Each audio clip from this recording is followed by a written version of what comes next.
Moses is one of the great men who is very privileged in the Bible. And he's the only one chosen by God to speak to him face to face.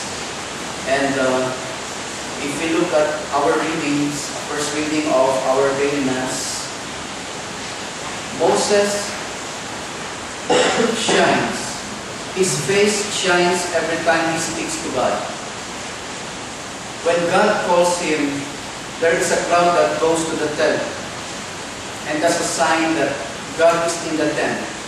And when the cloud disappears, that's the time Moses enters the tent.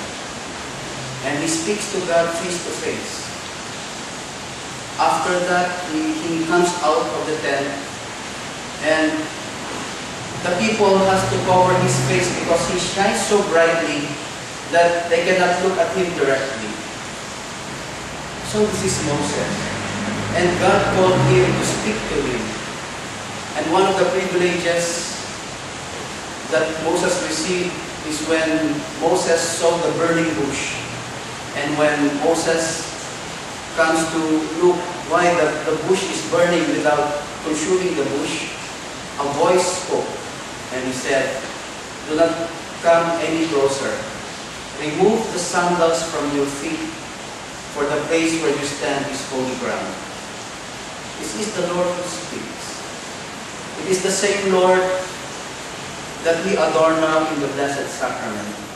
When we enter into the Blessed Sacrament, the words are written there also. Remove the sandals from your feet, for the place where you stand is holy ground. So literally, we remove our shoes. And it is a sign of our humility before God. And my dear friends, this God who loves Moses so much, he called Moses to do an almost impossible task of removing a nation from a nation, because Israel was a slave to Egypt. And he was 8 years old then. And for 40 years they wandered in the desert. So imagine the age of Moses when he was leading the nation of Israel. So 80 years old plus 40 years in the desert, that's 120 years old. He led the nation up to his age of 120 years old. Through the power of God. Through this nation who is stiff-necked and impatient. And in the desert they were wandering. They were just relying on the message of God through Moses. And the people listened. Why? Because they see that it is that the face of Moses shone so brightly. And Michelangelo depicted even Moses with horns.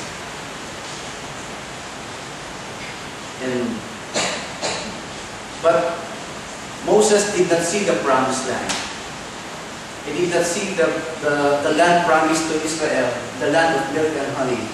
It is something even better than the promised land that God has given to Moses for saying yes to His will. It is heaven. And so, my dear friends, as we come close to God, I believe that when we come out of here, this tent of God, our face will shine brightly. And as we look in our lives, hopefully there's something that in our lives that will shine so brightly outside that when people see, they can speak that God is present in us, that we have a strong relationship with God, and that God is speaking through us, through the lives that we live. Amen.